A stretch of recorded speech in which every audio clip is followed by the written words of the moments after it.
Call the meeting to order. Roll call, please. Mayor Rankin. Here. Vice Mayor Walter. Here. Councilmember Woolridge. Here. Councilmember Hawkins. Here. Councilmember Green. Here. Councilmember Anderson. Here. Councilmember Wall. Here. We have a quorum. At this time, we're going to take a stand for a moment of public silence, and then we'll go into the Pledge of Allegiance. Keeping thoughts peaceful have gone on, all of our soldiers, and let's pray for their safe return from overseas.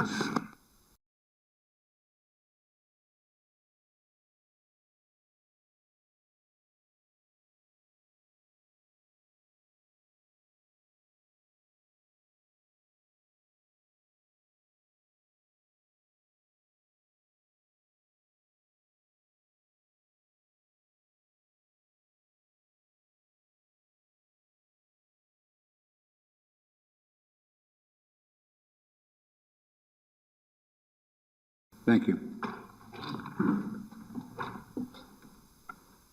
I pledge allegiance to the flag of the United States of America and to the republic for which it stands, one nation, under God, indivisible, with liberty and justice for all. Thank you. Be seated.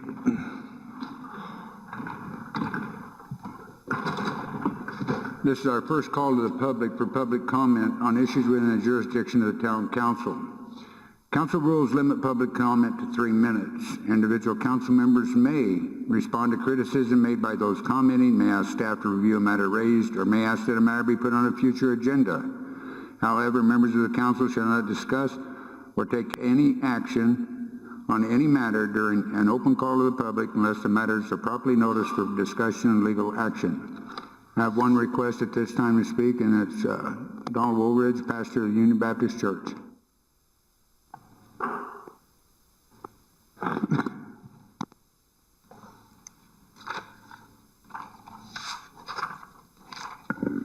Good evening to everyone on this evening. I'm Reverend Donald Woolridge, pastor of Union Baptist Church, located at 640 East First, and standing with me on this evening is Deacon Oliver Cartwright, a deacon in standing at our church. And my reason for being before you this evening is related to a complaint that we, the body of Christ, have to offer to you for consideration. And it pertains to the construction project going on the east side of our church. I think it's the Southwest Gas in conjunction with Public Works. Now, we have some strong feelings, not so much about you all going forward with your project, but the manner in which it was initiated. No one consulted me in particular, being the pastor there, to inform us of what their intentions were. And but later, after the process had been started, I believe it's Chris from Public Works did talk with myself. The points I want to make is that, and I'm hoping that what will come out of this and out of this complaint is that the town and those that are entities in this town will get to a place where they realize that we as a church in particular, we're not an afterthought. We're not a non-entity. And to have addressed us would have shown that those in positions are geared toward trying to esteem everybody. And so we are offended, and we are hoping that the council will take note of this, and even with the elections come up, you'll be about the business of realizing that your citizens are important, and you should be about trying to enlarge them and be respectful towards them. And we're truly offended because we've had to postpone some events at our church due to the machinery down there, due to the whole process, and it's been a real inconvenience. And we are a church, and I just wonder if others would have been considered more than we've been considered, other entities in this town. I don't know how you would take that, but I'm just throwing that out. But we are truly offended, and we're going to pray for you because we have really been disrespected. You have anything you want to say, Deacon? Very disappointing, Council, so I got to say, I'm very disappointed. I can tell you after I talked to Oliver, and when I talked to you, our staff is researching what we talked about down there as far as who owns the property and everything like that. We're taking a look back in the 50s when you were in high school, when you said your dad bought it. Yeah. we're gonna try to find all this out, Oliver. I'm working on it. Donald, issue has been addressed with the manager by myself at this point. I didn't know about it until Oliver told me about it down on Main Street. And as soon as I found out about it, when we started working on it. Well, let me add further, and I wasn't going to mention it, and it's related to us having a land agreement, land release agreement, Right. a 20-year lease agreement. That I wasn't even going to bring that up because that's really not the point. The point centers around due diligence on whomever it falls on to be respectful. Be respectful. That's what it boils down to, you know. And we are a church. Mm-hmm. We're a church. We're not the golden goose over there. We're a church. You know, we worship God down there, and we want to be respected down there. Thank you. You're welcome. Is there anybody else in the public who'd like to speak? Jim? Good evening. Mayor, Vice Mayor, thank you for indulging me without filling out the form. I apologize and confess that I didn't do it. Nonetheless, this is the third time that I've stood before you and asked your consideration to have a facade improvement program. I'm not talking about facade easement. I'm talking about a facade improvement program. It's been done in the town of Queen Creek. It's being done in Maricopa. There's no mystery about how to go about and do such a program. We are celebrating this year our 150th anniversary as a historic town. What would be better than to announce to the public that we're beginning such a program? Perhaps 50,000, I have mentioned before, year number one. Maybe 100,000, year number two. Budgeted for. We found a way to do a teen program with Mr. Coco, who stood up here twice in front of you, and everybody applauded the efforts for the teens. I have nothing against that, but there's ways to find money. You found it for that program. Please find a way to do a facade improvement program this year. Thank you. Thank you. Does any other member of the public have anything they'd like to comment on? Okay, at this, I'll close the public hearing presentation.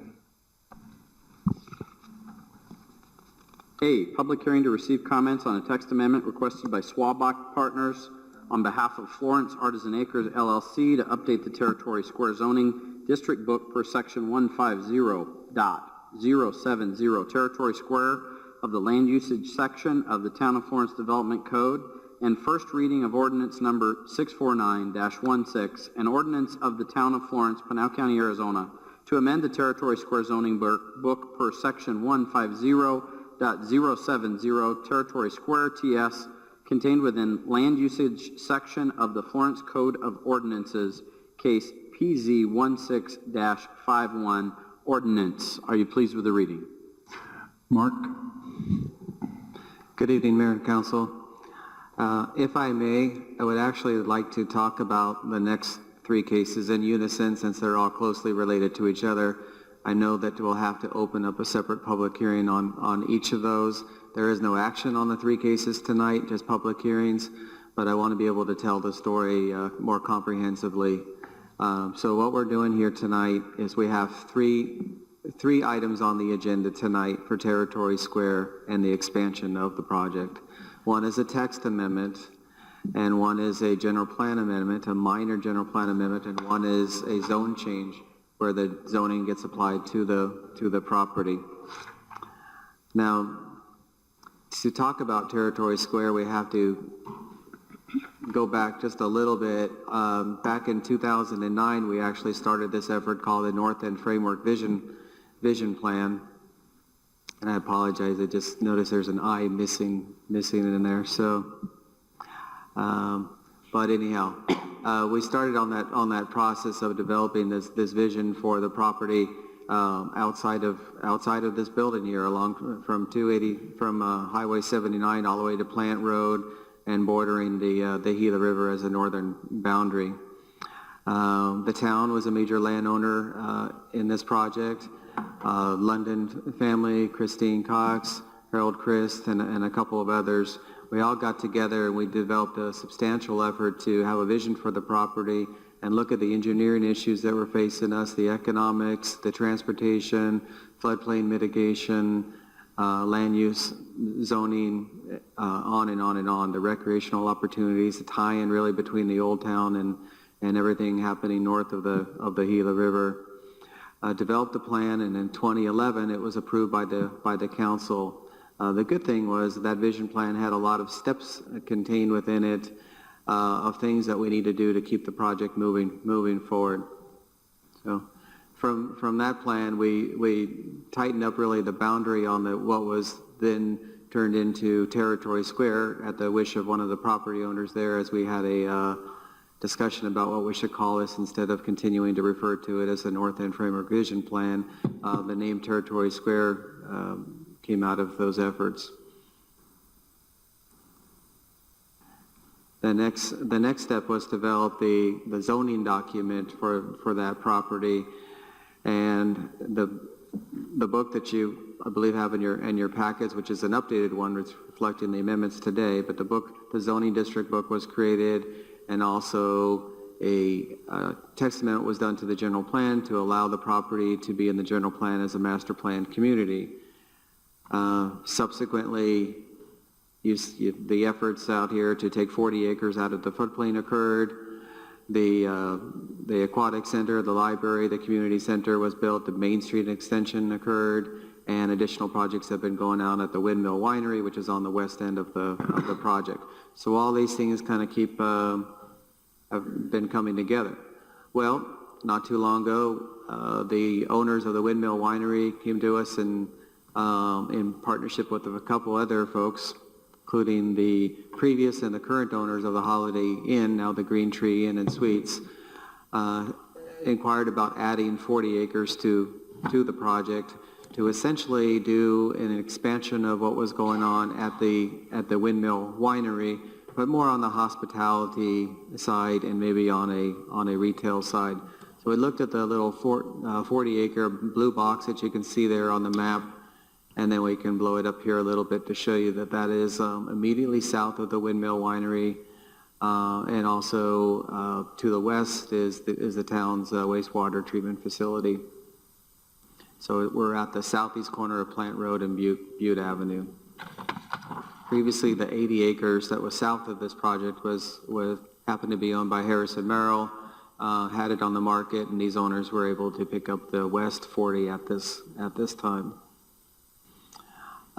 So to get to the point where we can incorporate the 40 acres into the plan, we would have to, the first item on your agenda tonight is look at adding the description of the 40 acres into the zoning book that we created and that I referenced before, the Territory Square zoning book, and two, to amend the general plan so that once the zoning book allowed the 40 acres to be zoned Territory Square, the general plan and the zoning can be consistent. So the general plan right now on the property is community commercial, medium density residential 2, and they propose that would be changed to master plan community, which is consistent with the remainder of the Territory Square project.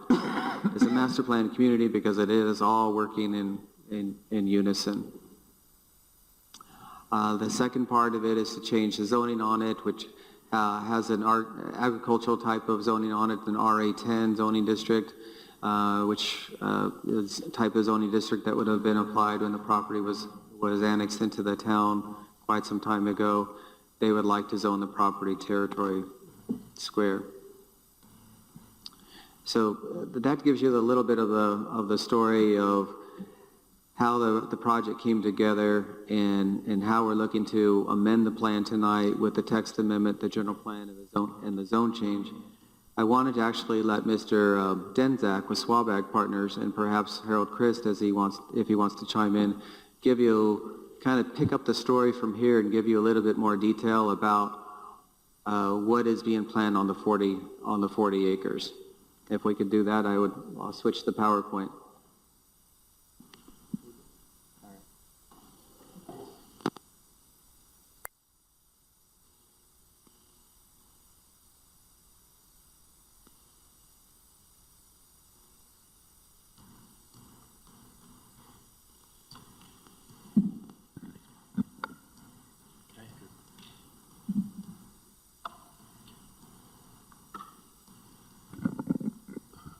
Mr. Mayor, Ms. Vice Mayor, council members, good evening. Again, my name is Jeff Denzak from Swaback Partners, 7550 East McDonald Drive, Scottsdale, Arizona. It's always a pleasure to come to town. As you know, and Mark mentioned, we've been working with the town since 2009 on a number of initiatives, and when Harold and his business colleagues asked us to get involved with the Windmill Winery Expansion Project, we were happy and honored to do that. I think most of you know a little bit about our firm. We're fortunate to work throughout the Southwest and across the country. We've got assignments in South Carolina, in New Mexico, in Texas, in California, in Wisconsin, but we always love to come back to Florence, Arizona. And I can tell you we're often approached by lots of different kinds of development entities who want to consider hiring us for assignments. And my business partner, Vern Swaback, who I think some of you have met before in some of our previous meetings, I find with Vern, when we talk to potential new clients, that Vern often interviews the client more than the client interviews us. And that's a good thing. And oftentimes we find developer clients who unfortunately have a mindset of financial gain. They want to come into a project, do their business, and try to get out as soon as they can. So Vern is always very careful about the kind of clients that we take on. So when Harold and his partners approached us about being the architects and the planners for the project, we were frankly very excited. And as you all know, the Windmill Winery has been a great asset for the community, and certainly just a wonderful destination environment that's reputation continues to gain and gain. So we were happy to get involved. So we've been coordinating over the last several months with Harold and his team, with the town staff, on these initiatives that Mark has talked about. And again, working carefully with Mark and his team, looking at the mechanisms that we want to put in place to make sure it's done in a methodical way in terms of looking at the text amendment, looking at the general plan amendment, and looking at the rezoning. And one of the things I wanted to just touch on for a minute, as you all know, one of the great things about the Territory Square zoning document that we created was, in a way, it was done to help create a roadmap for future development and to help incentivize that development. But also, it was done to be a flexible document. And the opportunity to expand it here relative to the expansion of the Windmill Winery is a perfect case in point. But with that, one of the things that we've done is spent time with both the ownership group and again with town staff is looking at the range of uses that were originally proposed for Territory Square and making sure that the expansion and the strategy for development complemented everything that we initially envisioned to make sure it's in line with what was proposed, and we certainly think it is. Specifically here, you can see the what we referred to in the zoning document of LUGs, land use groups.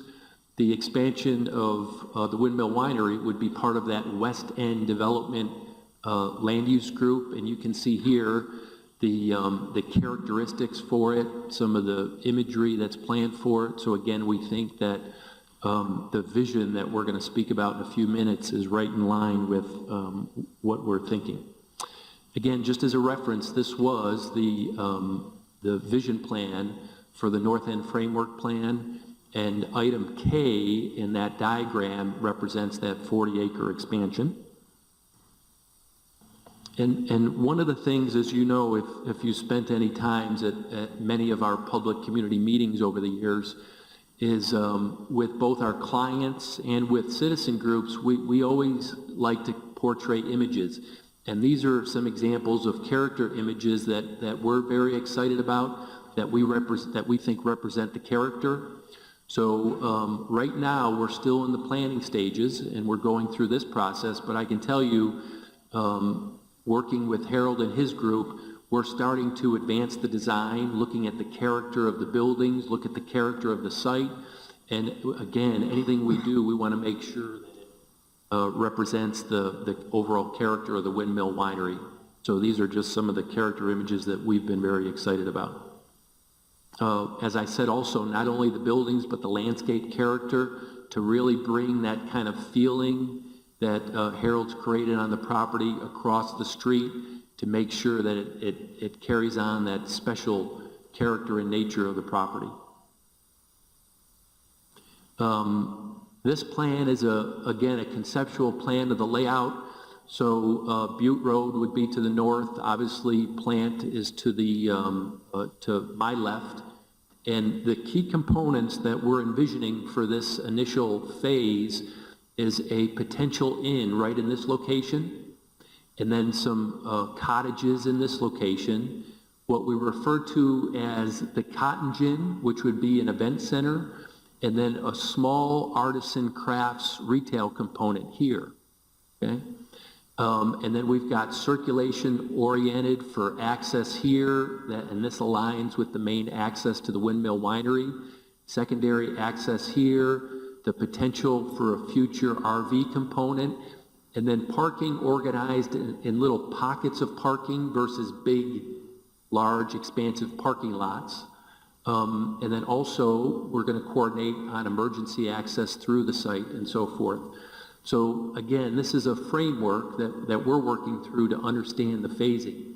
At this moment in time, we're thinking that the inn may be an early phase of development, along with some degree of the event center, again, which we refer to the Cotton Gin. And that would frame kind of what we call the event lawn, which would be another ceremonial space that Harold uses for his events. Now, one thing that's important to say, when we talk about the idea of an inn, this wouldn't be a typical Holiday Inn or a Fairfield Inn. This would be more of a boutique inn where, again, it visually, it looks and feels like the character of the Windmill Winery. These are some of the early concepts that we've worked on with the team in terms of the cottages.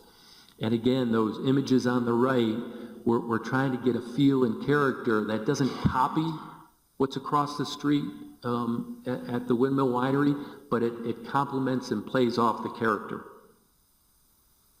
And some of those units, those cottage units, are singles, and some are designed as fourplexes, and some are designed as duplexes.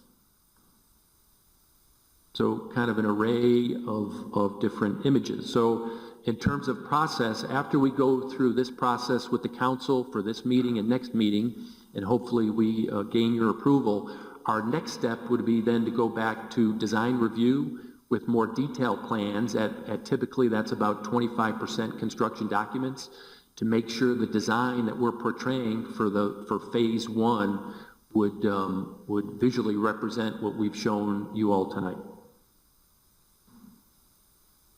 And again, while we're still in the conceptual level, we've spent a lot of time with Harold and his group looking at all the details of the materials, of the finishes.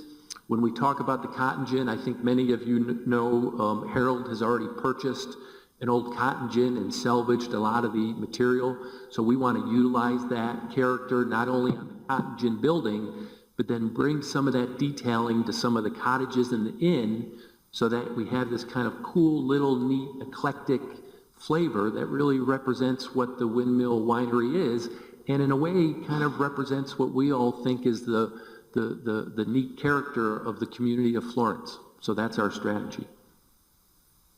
And then these are just some of the preliminary plans for the cotton gin. And one of the important things to point out is that initially we envisioned this to be an event space, where again, it might give Harold an opportunity to host an event in that space. And that again might be adjacent to an outdoor wedding ceremony space or event space. But we're imagining over time that this facility could also have a restaurant component, a brewery component, obviously kitchen space, and like some of the cool old buildings that we're all familiar with throughout Arizona, we're imagining that this facility is going to be added to over time. So if you look at some of these elevations on the left, just like a cool old barn, we can imagine that initially we would have the core event space, and then we would add on these pieces over time to give it a really neat overall character. And again, there's kind of a view of what we think the assembly of all those components related to that cotton gin event building and future restaurant brewery could look like.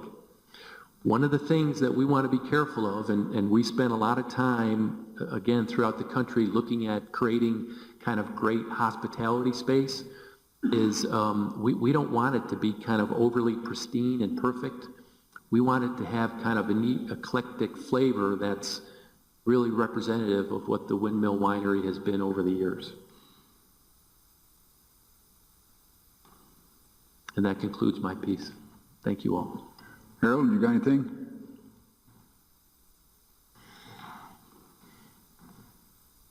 Mr. Mayor, Ms. Vice Mayor, members of the council, I just want to add to what Jeff said to say that we're really excited about this project. This is a piece of the puzzle that we felt that we needed for a long, long time.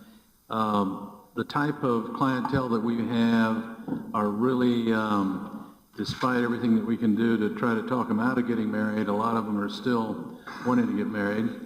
And events have now turned into be multi-day events. They're not a one-day event as we kind of grew up knowing. There are 2-3-day events because over 50% of the weddings that we have, the clientele is coming from out of state or even out of the country.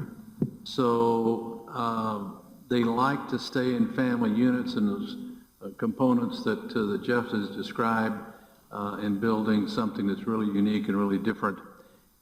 We don't think, I guess I need to be careful how I say this, but we don't think people are going to want to come to Florence and stay in a Motel 6. We think they're going to want to come and stay in something that's really special and something that's branded by somebody like Jeff and Vern Swaback really had a significant effect for us and provided the impetus to create something really different. And I might add that the staff has been really helpful in working us through the detail that it takes to put something together like this, because there's so many moving parts to make it really work the way that we would like to have it ultimately end up. So we're really glad to be, have always been glad to be in Florence. We're excited about it. We're excited about this next step.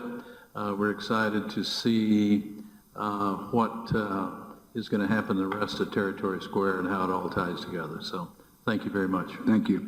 Does any member of the council have any questions of anyone that spoke so far?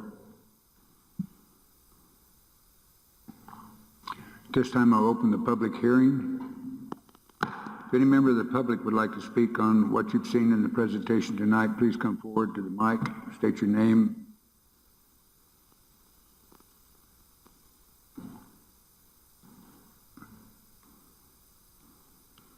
My name is Jim Cheetah, 10-year resident of Florence, and 5 years concentrated down here in what some people refer to as the original Florence. You know, I think we'd be a fool for not endorsing this project. I'm not sure that we, Florence, can ever be the charming small town that I envision for the future, that I've seen in many places, not only throughout the United States, but also the world. I remind us that we're all Not all, but many of us are 60, 65, 70 years old. So our lifetime is rather limited relative to the 150 years that Florence has been here. But I do see in the wintertime a fair amount of people walking down Main Street with little cameras and taking pictures of historic buildings on Main Street. I'm not sure they're going to come back. Not sure they want to live here. Time will tell. But I endorse this project. I think it's fantastic. I'd like to see all 7 of you jumping up and down and for joy. But it is on the west end. The original North End Framework Plan and the subsequent Territory Square Plan was kind of conceived for directly north of here. Why couldn't this be on the north end too? In addition, not a cotton gin, but I mean the little craftsman cottages that originally appeared in the North End Framework Plan and in the subsequent Territory Square Plan. I mean, craftsman cottages, beautiful, absolutely beautiful. How many times have we said that there's 3 or 4 or 5,000 people that drive to work here and then go home? They don't want to live here for some. I think we need to change that. Anyway, the craftsman cottages, the open spaces, and the trails plan dating back maybe prior to 2009, I don't know. But it's soon going to be 10 years since this was conceived. We're going to have visioning and we're going to have strategic planning. This has to be part of it. It has to be included. But we also have to not forget about our north end. Thank you. Bonnie?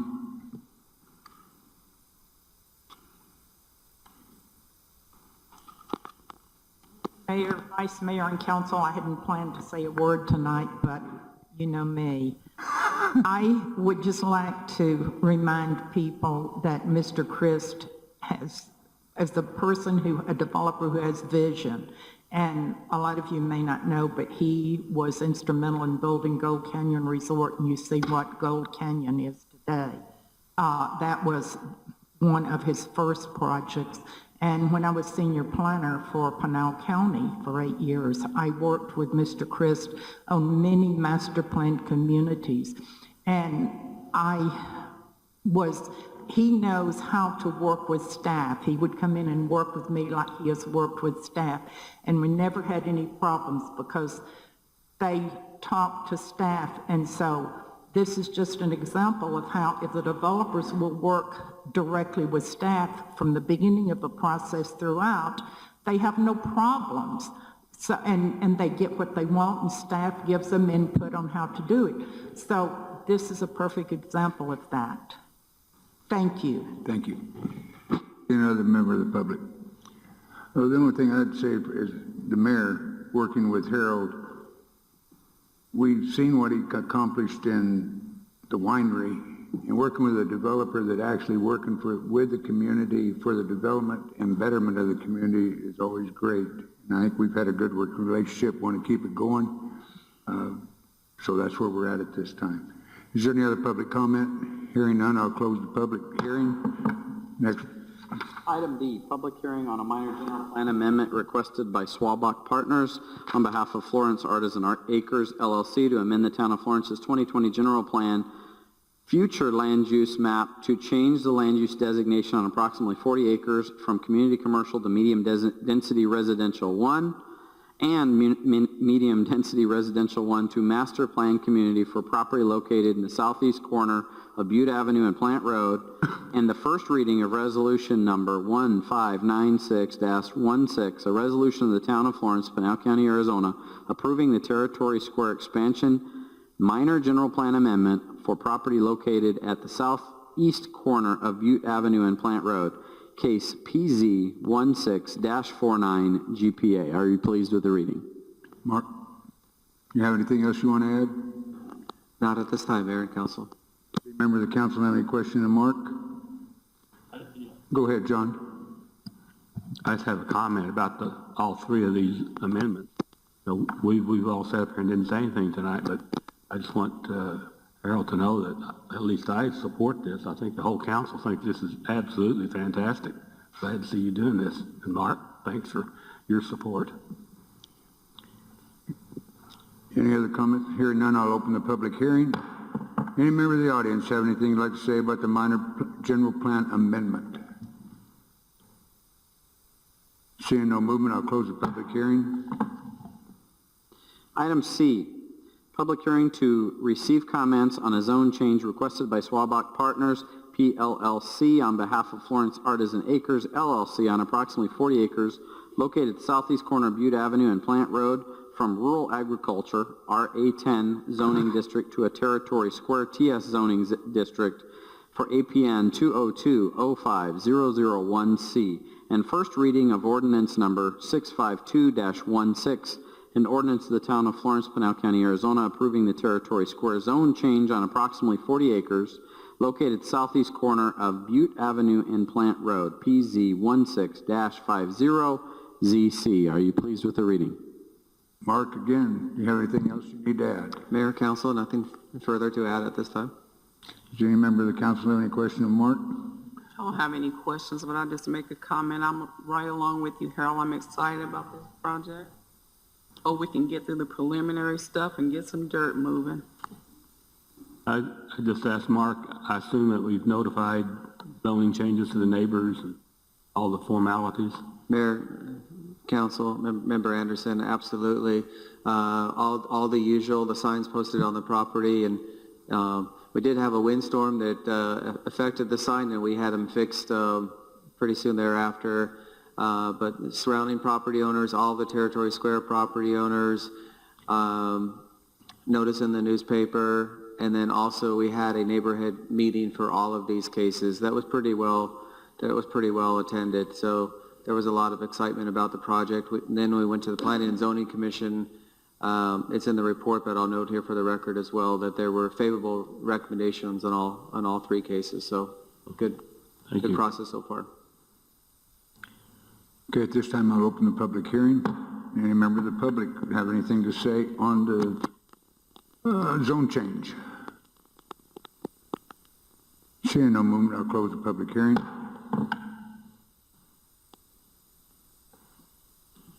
Go to item D. Presentation by Human Resources Director Scott Barber.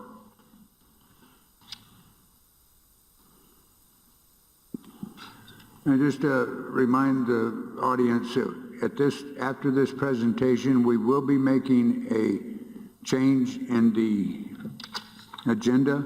We will be going to an executive session meeting after this. Scott? Brent is going to provide an intro. Sorry, I'm playing multiple roles here. We've received a number of questions recently regarding the organization of the town, the approval of the budget, and what does that mean in terms of our employees and how our HR department, quite honestly, works and how that interfaces with the budget. So I asked if Scott would come here before us tonight and give a brief presentation on how the budget affects our employees, how many employees we have, and how we're arranged. So if you will, Scott. Thank you, Brent. Mr. Mayor, members of the council, just a brief presentation, as Brent has indicated, on some employee facts and figures. For current fiscal year, our number of authorized full-time positions is right at 165. That excludes a number of part-time positions and temporary employees that we have during the course of the year, some on an ongoing basis and some just seasonal with for example, with our aquatic center and recreation programs. And also does not include frozen positions, and that is those are a number of full-time positions that through the course of the last couple of fiscal years, they have been frozen. They continue to be maintained in our class plan and in our overall scheme of positions and departments, but the funding for those positions was swept. So we call them frozen positions. So we're about at 165 right now. We have an employee classification plan. Currently, there are 102 position classifications in our class plan. Obviously, with 165 employees, we don't use them all. But again, we maintain them for a variety of reasons. They've been there a while. You know, I think there may be at some particular point in time.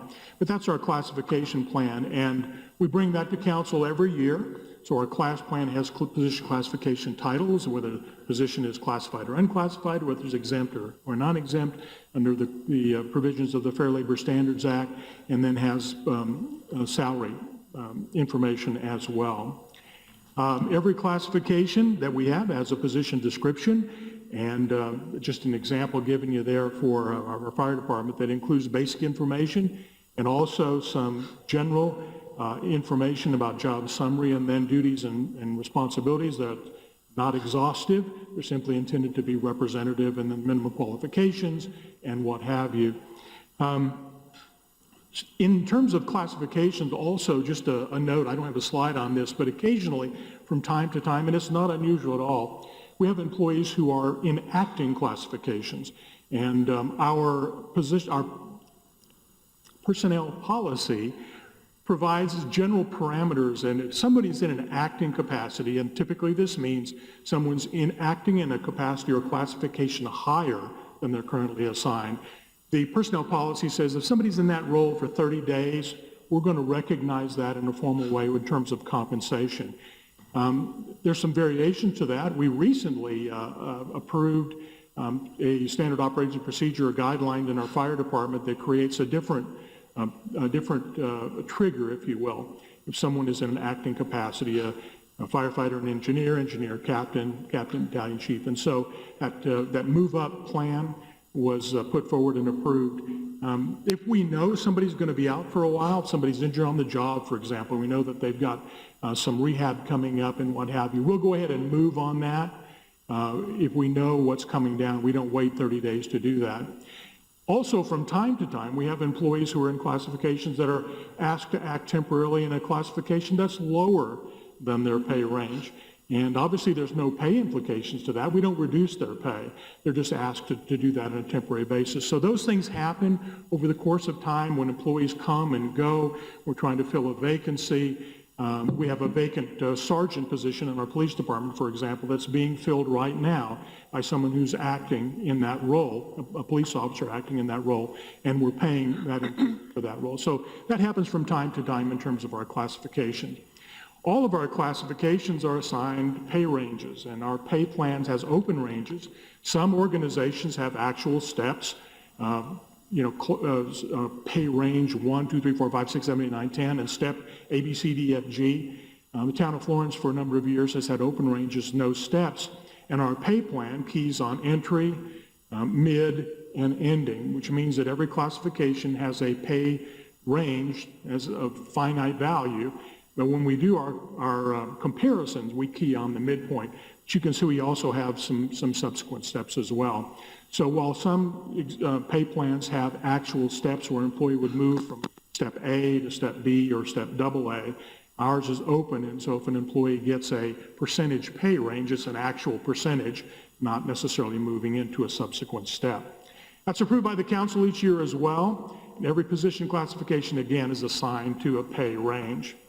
Talk a minute about compensation competitiveness. We're certainly want to make sure that our pay and benefits are comparable or competitive, that is. We did a compensation study by public sector personnel consultants in 2009, but that study was not implemented due to the budget and due to the cost of implementation. In the 2009 work was updated. The town asked public sector personnel consultants to come back in 11 and 12 and update that study. And in fact, when they looked at the comparison, they found that the general market only shifted less than 1.5%. So that was reflective of what was not happening in public sector. And that is, there weren't a lot of raises being given. But public sector updated the data, adjusted the pay schedule to what we have currently, and did an adjustment, actually did an arithmetic calculation to ease some of the compression that was recognized in our pay plan, and the results were implemented with the budget on July 1st, 2012. We compare our pay ranges and our position classifications with our comparators, and these are entities that have been identified that we want to compare ourselves with. And you can see there are a number of communities in our neighborhood and others around the state that might compare with us, and also Pinal County. So those are the comparators. The data is extracted, has been extracted for, and we compare midpoint to midpoint in terms of comparisons. We did an internal update for our 14-15 fiscal year, did some recommendations, again, we did this internally, compared the data that's reported in the annual League of Cities and Towns salary survey, salary and benefits survey. And so we did that, went through that process, and made some recommendations, but again, those were not included in the fiscal 14-15 budget because of fiscal constraints. It is certainly time for us to update what we have. There was a number of years there, kind of in 07, 08, and along the way that, there wasn't a lot of movement going on, and nobody was moving, so everybody was kind of static, but certainly that is changing, and we need to update our compensation and classification plan, including our position descriptions. We proposed a project, and we are currently queued up in the CIP, our capital improvement program, for fiscal 17-18 for planning purposes to do that. That is the way things set. Compensation competitors, just taking a snapshot to see where we're at. There's some of our position classifications that are real solid. You find comparable positions in virtually all of our comparators. Some are not so much. For example, in the fire department, a number of our comparators have fire districts, and so they're not included in our comparison. The data is not reported to the League of Cities and Towns. But one of our most solid position descriptions is police officer. Our police officers do this, what they do, pretty much the same in every one of our comparators. And you can see where we're at right now. This is data extracted from the 2016 League Salary Survey. You can see we're right about in the market there for police officer. Dispatcher, we're a little bit behind. Public safety dispatcher. Maintenance worker, again, we're a little bit behind. Administrative assistant, we're pretty much right there. So just to see where we're at, it's a mixed bag. But clearly, we need to move ahead at some particular point in time. It's also important to note how have our employees fared thanks to the budgets approved by the mayor and council over the last several years. And so this is a representation of that, how our employees have moved, even in consideration of the tight economic conditions. And for 11-12, the employees were provided a 5% merit increase plus a 2% COLA, and administration added 10% on the end of every range. As you saw, those of you who were on the council and received the report from public sector personnel consultants, putting 10% on the end of each of the salary range created some issues and concerns as well, but nonetheless, that was done. For 12-13, employees received a 5% merit increase through the performance evaluation system. 13-14, it was 4%. 14-15 was also 4%. This is a correction. This was somehow HR pulled the wrong number out of the bag.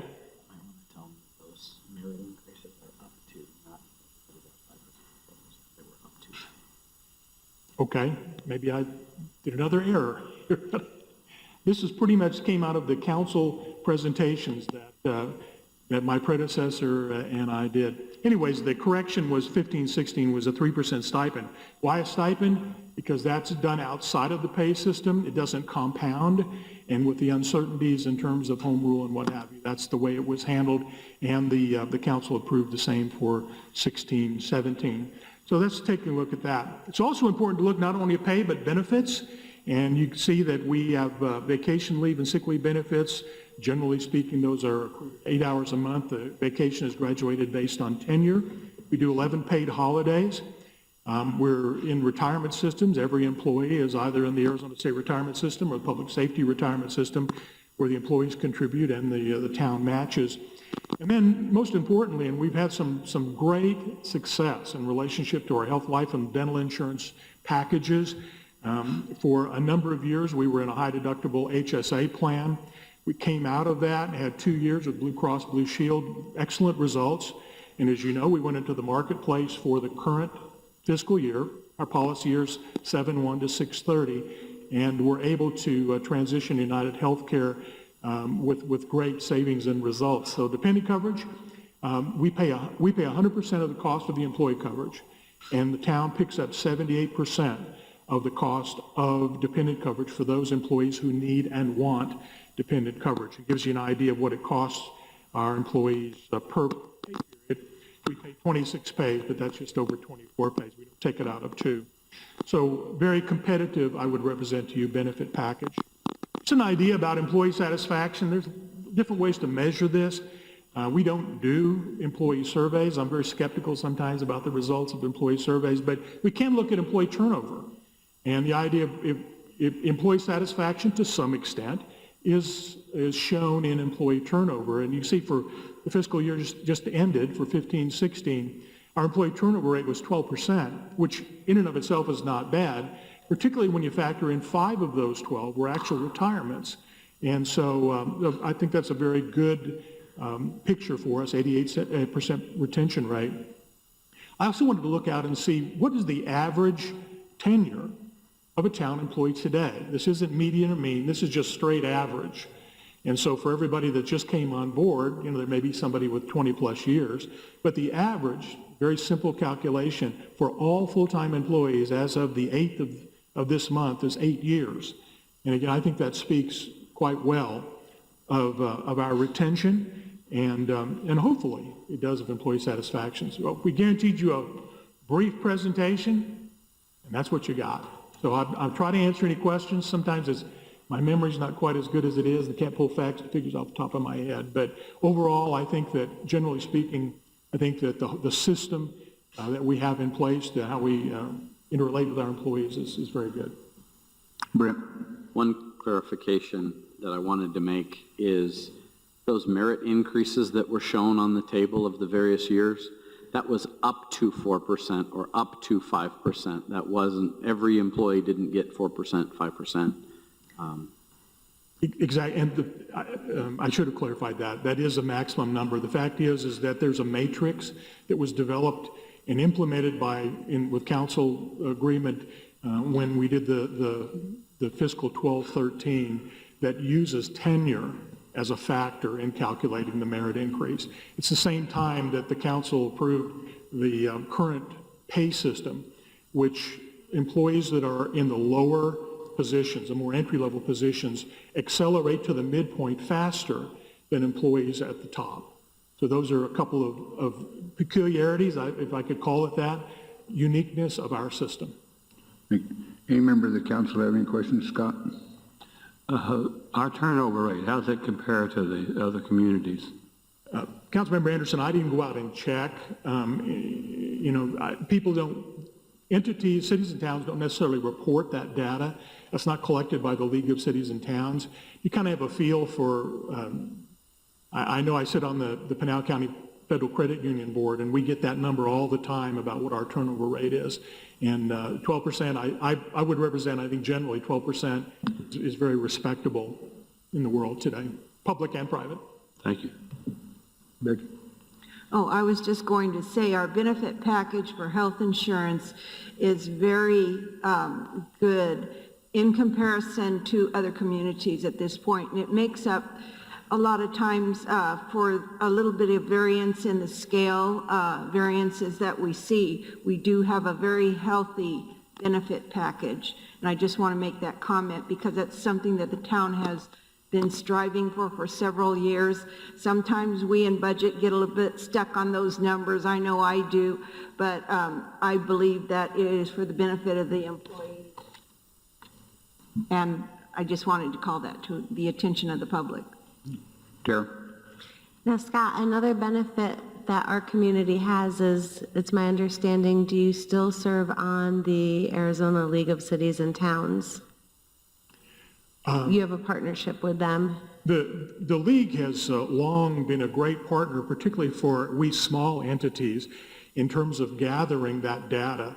And I know I use it a lot in referencing what everybody reports as their number of employees they have and the classifications but they're just benchmark classifications. There's not an extensive list, but that league salary survey, and we do participate in that every year. And definitely appreciate, you having those connections, that resource, because I understand, Lisa, you work together, you analyze everything, and you make sure that we're continually looking and referencing those points. Scott, let me ask you a question. Do we have any employees that are working without job classifications?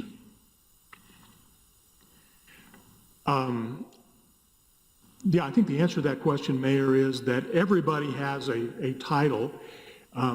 There could be some of our temporary employees. Over the course of time in history, we've had formal classes and position descriptions for every position, including temporary positions. I'm pretty sure that everybody, even the temporary employees, the part-timers and the temps, have classifications and position descriptions, but we're going to be moving away from that. We're going to be talking to council coming up about creating regular part-time positions that get benefits that we don't have now. But I would represent that everybody's in a position that has a description and a title and a position description. Yeah. Okay. Do any of the department heads that are here tonight have any problem with what you just heard tonight from Scott as far as a turnover rate, compensation rate for your employees? I don't see anything there. Okay, but everybody's got a job classification. Scott, I appreciate this very much. This is, I know it's a lot of work putting it together. I appreciate it. The one thing that the public needs to know on the stipends, we did that because we were under the home rule exemption where we weren't under home rule, but we still kept our employees, gave them a little bit, even though we didn't have a lot to give in the last 2 years. And, something else that people need to realize, in 2008, when we went through the downturn, we didn't lay anybody off. Our calls for services increased. The amount of personnel that we have on board was able to handle everything that we've got, as far as I understand, from fire, police, and everything. We haven't had any big troubles with that. And I think that the public just needs to be aware that our department heads and our employees are doing a good job with what we're doing. All the town staff is doing a great job, and we really appreciate it. Mr. Mayor, members of council, I'd be remiss if I didn't speak. I think I can speak basically on behalf of our employees that sometimes we get in the trenches and sometimes maybe feel like we're not, getting the compensation we need or what have you. And it really is important for us overall, from an administrative perspective, to be vigilant about that. And also, I want to just thank Mayor and council.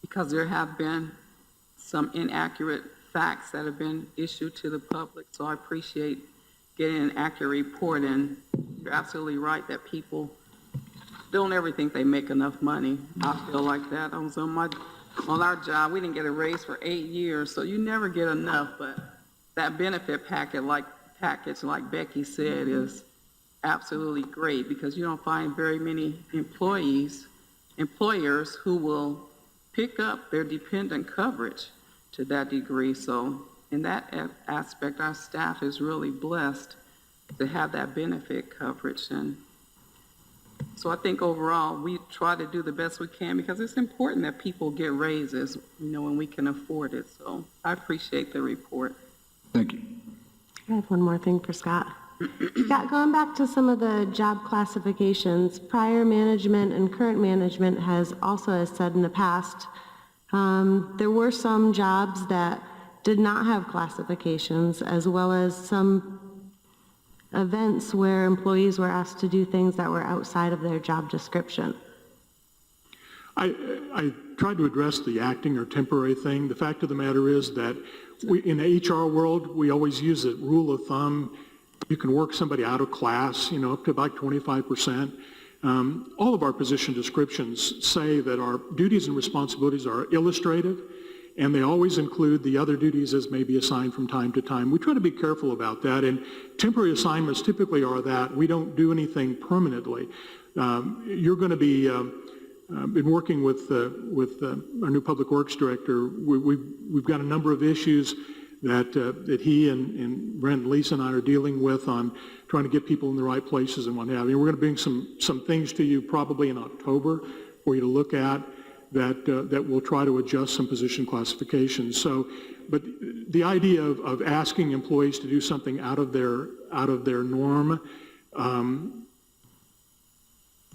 the fact is that there's the general statements in the position description I think are cover us. I've not heard a story that had legitimacy. I have not personally heard a story as HR director that had legitimacy of some egregious situation where we've asked somebody to do something dramatically outside of their realm of normal responsibility. So I'd be interested to hear if there are some examples. I certainly would like to address them.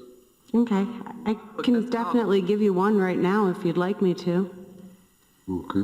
Go ahead. One that was brought forward a while ago is when we were seeking annexations. It's not an election, but it's whether or not, the residents in that community want to come in. We had our employees that were on town time go outside of the area that they were servicing to collect signatures. I don't think I could speak to that. Go ahead, Brent.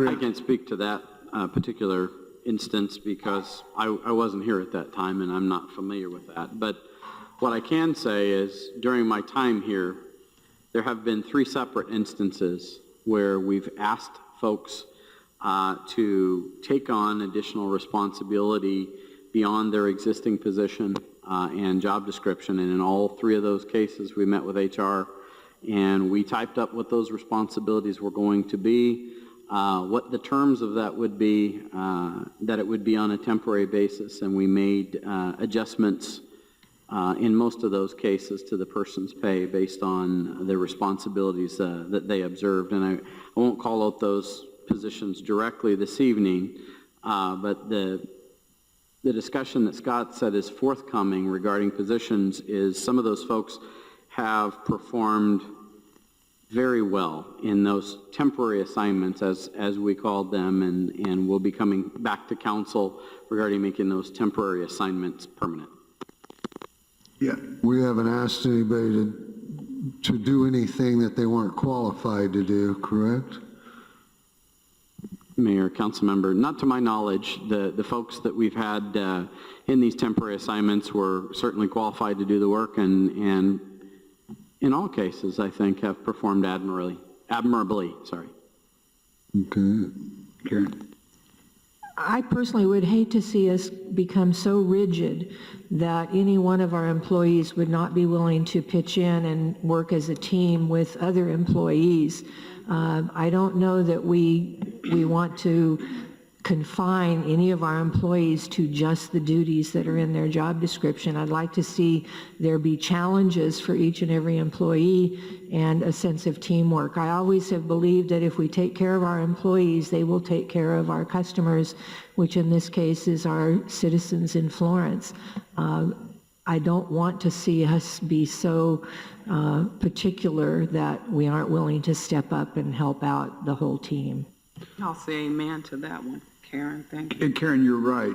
The whole thing about it is all of our employees, if you take a look at your check, it says Town of Florence on it. It doesn't say Police Department, it doesn't say Fire Department, it doesn't say Parks and Recreation Department, it says Town of Florence. Our employees are members of the Town of Florence.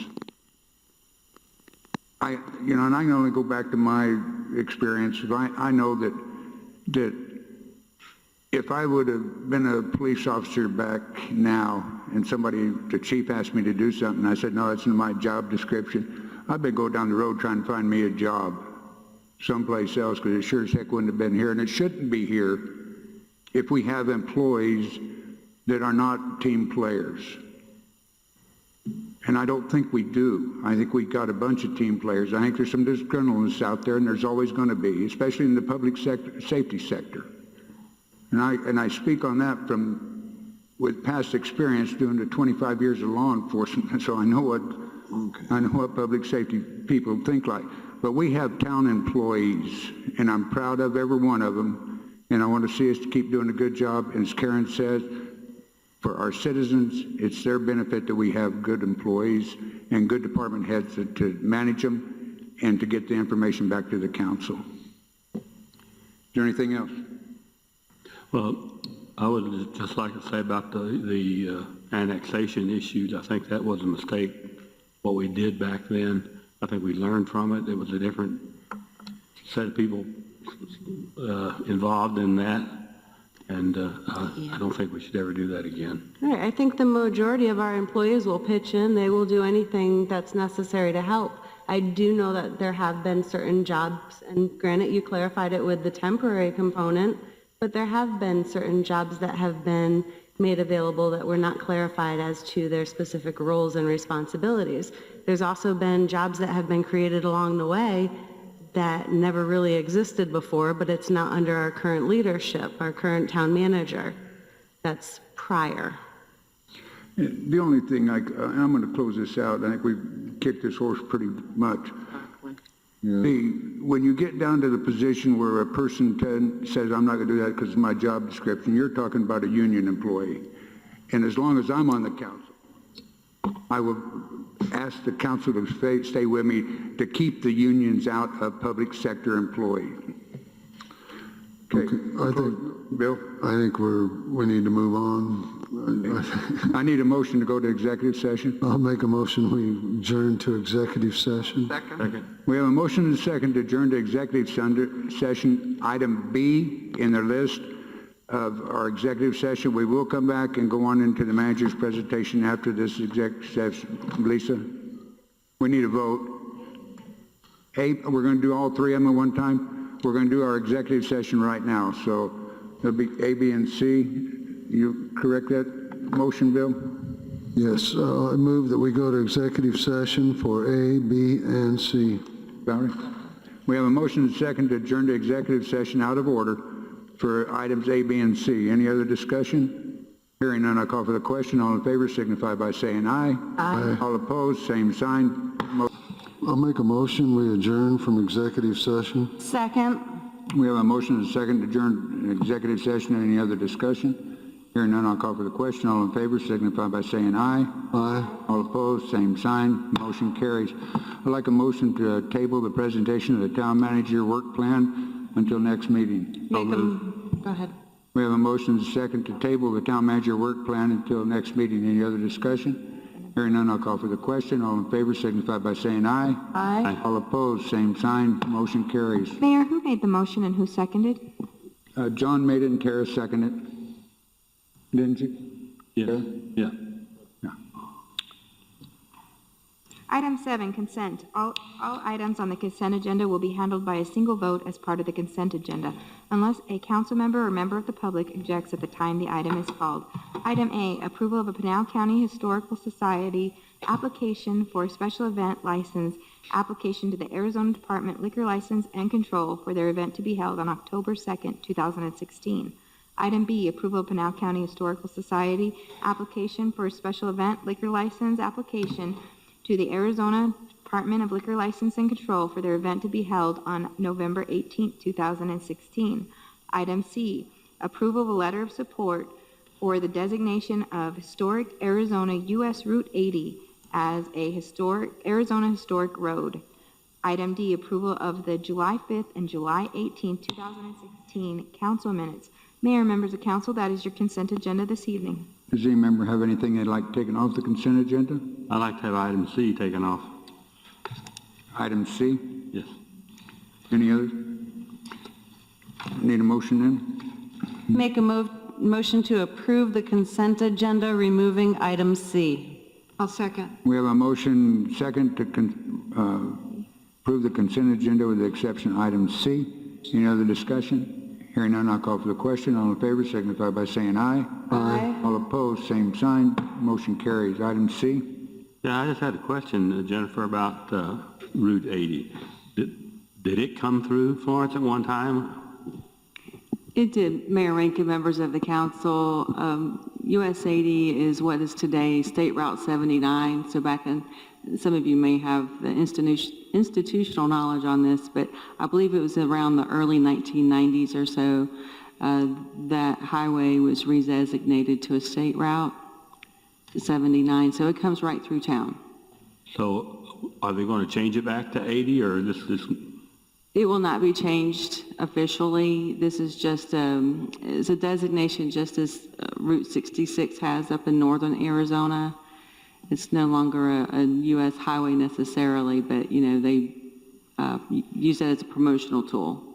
Will they put signs up on it saying it's historical? Quite possibly. I don't have a definitive answer for that, but it would not be unusual for that to happen. Good, thank you.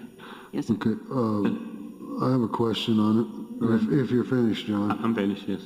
Yeah, it says if we do this, that ADOT will have to go through ADOT to do, the way I read it, just about anything along that route that comes through. If you go from where it starts with designated historic roads require implementation of specific guidelines, rules to preserve the designation. And then it goes on to say that areas of vegetation protection, access permits, development, utilities, interpretive sites, roadway construction maintenance, all vegetation within the designated zone should be protected against destruction or unauthorized removal.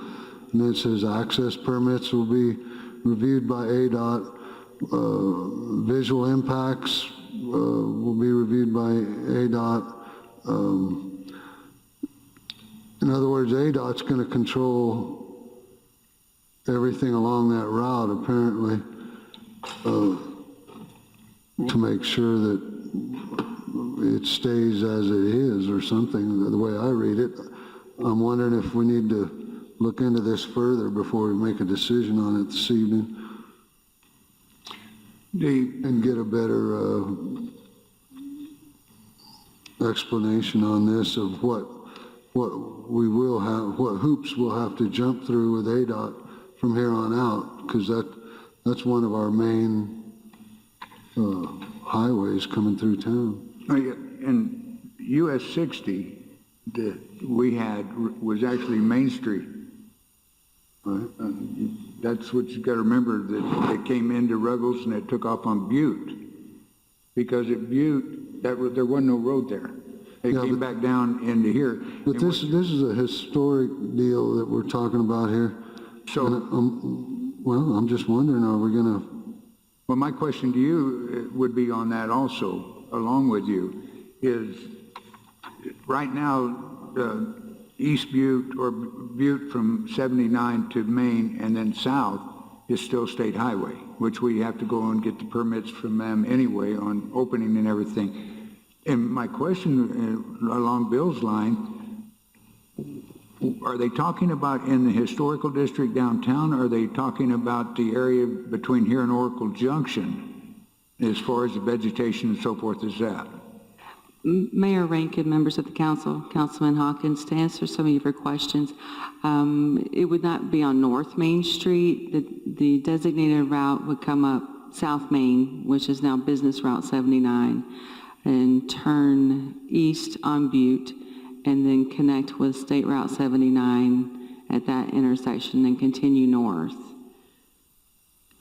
And so my understanding of the regulations is that while there might be some additional regulation as it relates to the historic designation, there would be an IGA between ADOT and the town of Florence to address those specific needs. But for the most part, ADOT already controls access and everything on that route. And they have control to the right-of-way that they've already established to do whatever they want to out there, or allowed to be done whatever they want. So this evening, we're just asking for a letter of support to be submitted with the application. If there was anything binding, that would have to come back to council. Well, I don't think we want to send anything binding, letter of support I don't have any problem with, but I don't want to have anything binding that it's going to cause the future development of that area headaches. Make a motion to approve consent item C. I'll second. We have a motion to approve consent item C. Any other discussion? Hearing none, I call for the question. All in favor signify by saying aye. Aye. Opposed, same sign. Motion carries. Item 8, new business. Item 8A, discussion approval or disapproval of a modification to the intergovernmental agreement with the Arizona Department of Revenue related to the uniform administration of the town's transaction privilege tax. Mr. Gabe Garcia will present. Mayor, members of the council, this is basically a housekeeping item on our agreement with the Department of Revenue regarding the collection of transaction privilege sales tax. All cities and towns are required to enter into this agreement with ADOR, and so these are just minor modifications to that agreement that everyone is bringing before their councils. I'll be happy to answer any questions you may have. Anybody have any questions? I don't have any questions, but I have a comment as an English teacher. On the modification list of items that are being modified, item 9.7, the first sentence is half of that paragraph. No wonder nobody understands federal regulations or state regulations. It's absurd. You can't even really tell what they mean. Just a comment. Which number was that? Karen? It's on the last 2 pages of the agenda item is a list of what's actually being added to the IGA. And 9.2, item 2, 9.7. Shit. The first sentence under taxpayer rulings and uniformity is half of that whole paragraph. It makes it very difficult to understand. That's government at work for us. Brent has an answer. We need any other discussion? Hearing none, I need a motion. Brent? No, Brent, what do you? Mr. Mayor, members of council, I wanted Gabe to make one more clarification to everybody. Tell them about how the cost went up from what we budgeted. The initial reports that came out, there was about a $53,000 cost for the administration. After final approval and passage of everybody's share of those fees, we had to pay about $60,000. So there was a slight increase in that amount from the budgeted amounts that we had. Cost of doing business, I guess. We know we need a motion. I'll make a motion to approve the modifications to the intergovernmental agreement dated June 15th, 2015, incorporating the 5 agreed upon changes to the existing intergovernmental agreement between the town of Florence and the Arizona Department of Revenue related to the collection of the town's transaction privilege tax. I'll second. We have a motion and a second to modify the intergovernmental agreement with Arizona Department of Revenue related to the uniform administration of the town's transaction privilege tax. Any other discussion? Hearing none, I'll call for the question. All in favor signify by saying aye. Aye. All opposed, same sign. Motion carries. New short town manager's report. Mr. Mayor, members of the council, I have a brief report tonight, but there's some really wonderful things to share with you. The first, I want to read into the record a letter that I received.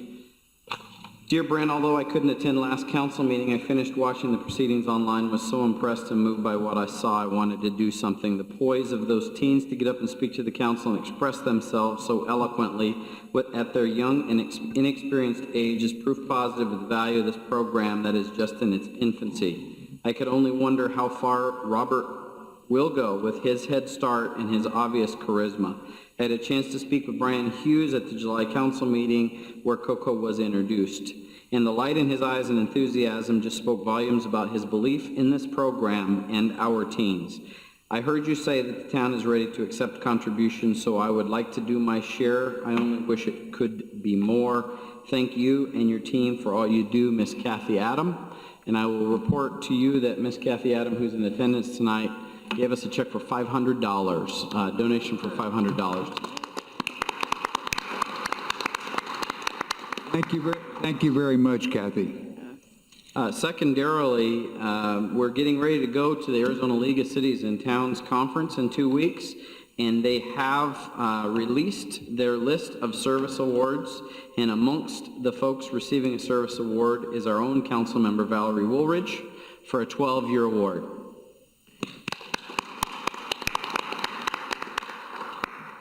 Ma'am, Ms. Clerk has some updates to council regarding the election.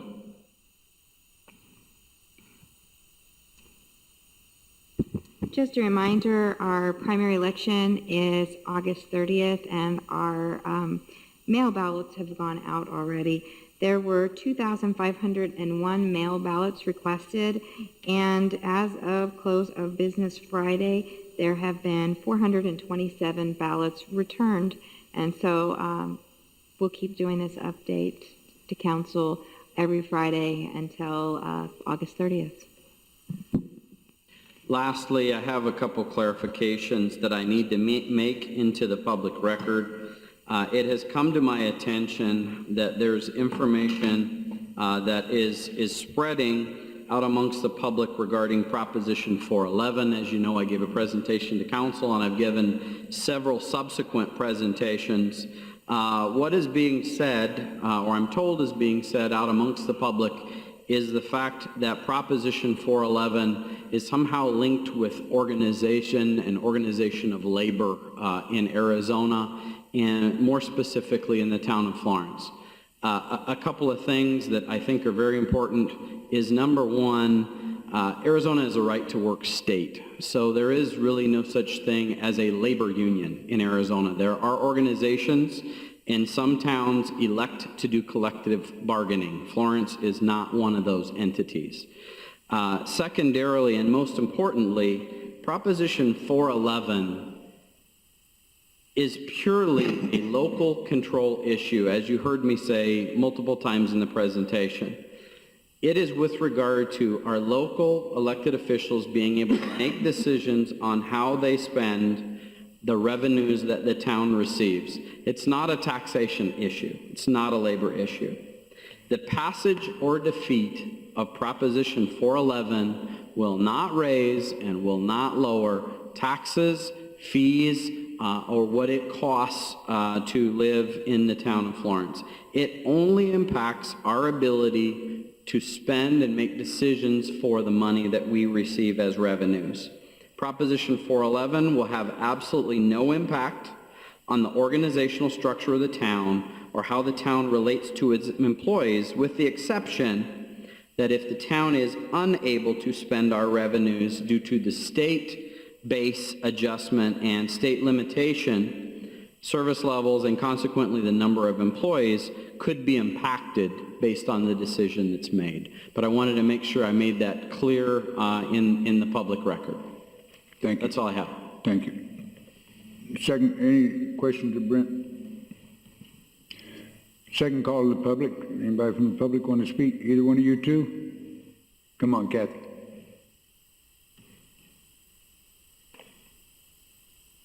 Mayor, Vice Mayor, Council, I did not know Brent was going to read that letter. I was here tonight on behalf of the Pinal County Historical Museum to make sure we got our special event license, so thank you for that. I did want to say, I thank the council. I was here at the meeting when you approved the money in the budget for this program. Then I watched on TV the next meeting where I saw all those young people get up and properly address the council.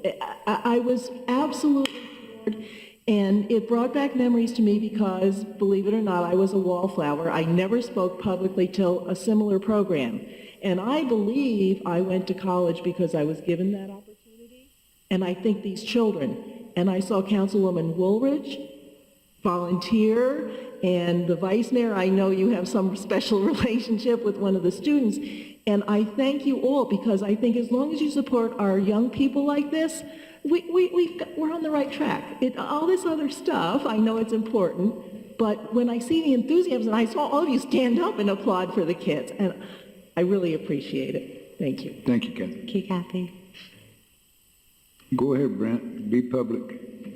Mr. Mayor, members of the council, I wanted to address an issue that came up early in the meeting, and I take full responsibility for the issue. It was brought up during the initial call to the public about an instance where construction has taken place adjacent to one of our local churches in the town of Florence. That construction is not being done by the town. It's not a town improvement. The town has agreements with our utilities that allow them to do work on town property under certain confines and guidelines. The property in question has been researched. It is town property. We've confirmed with the county it hasn't been sold. The town owns it. We've also acknowledged that there is a 20-year lease on the vacant city property to allow for parking for the church in question. There is not a doubt in my mind that we should have done a better job of notifying the church for the construction that was going to take place by a third party. I can tell you, as someone who was personally involved, as soon as I saw them staging to do the construction, meaning the private utility, I immediately contacted Public Works, and they immediately reached out to the church and had a meeting before construction began. But there should have been more notification ahead of time. I will take responsibility for that, and I hope that we will do better in the future in terms of notifying folks. It is a complicated issue and involves an existing franchise agreement and the confines of that agreement and how we treat utilities, but certainly I believe that we could have done a better job. It wouldn't have changed the outcome, but we could have done a better job of notifying the parishioners of that facility. Thank you. Call to the council, Bill. I have nothing. Karen? Just want to remind everyone that we have 2 forums, strategic planning forums coming up tomorrow night and Wednesday night.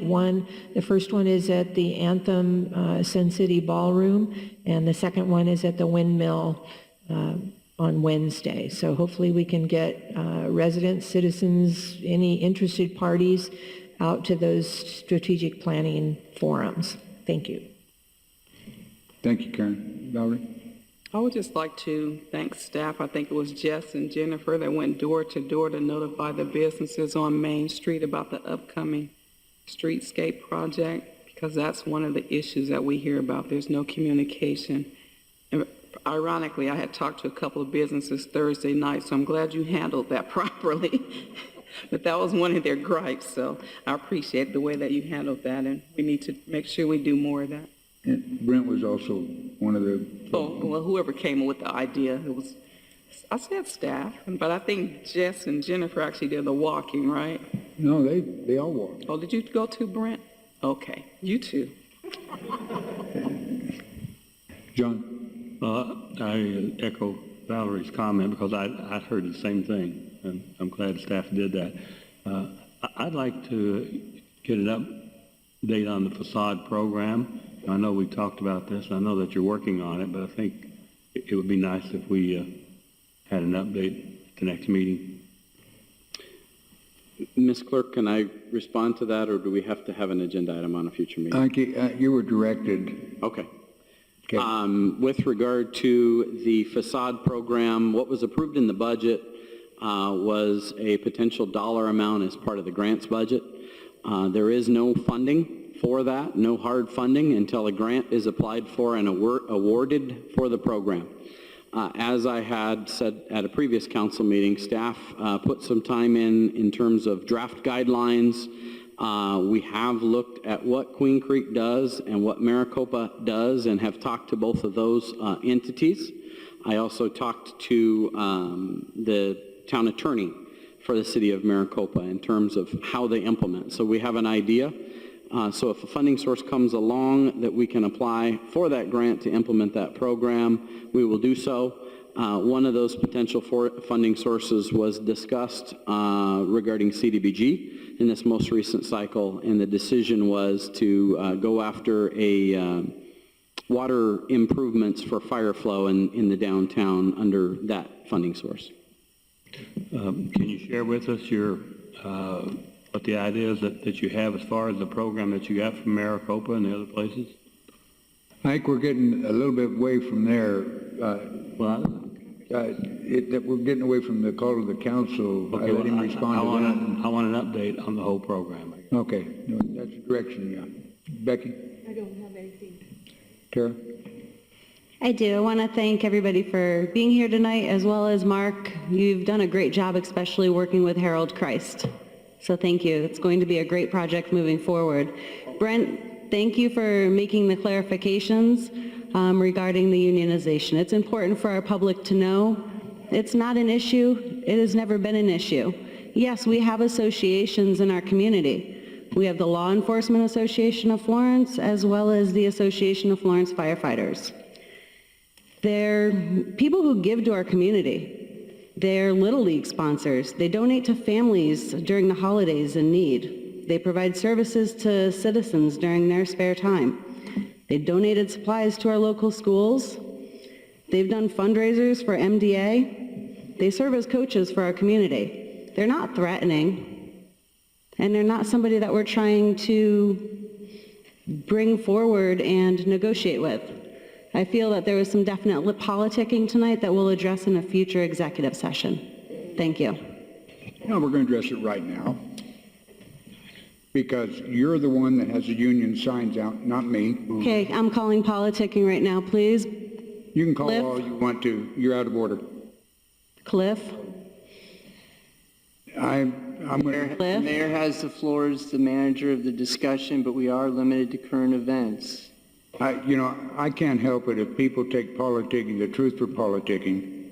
I'm sorry. And if you can't accept the truth, I don't know what you're doing running for mayor. You can't tell the truth, so I don't know why you should accept it. And with that... That's slander. I need a motion. Make a motion to adjourn. I'll second that. A motion to adjourn. All in favor, signify by saying aye. Aye. All opposed, same sign. Motion carried. We are adjourned.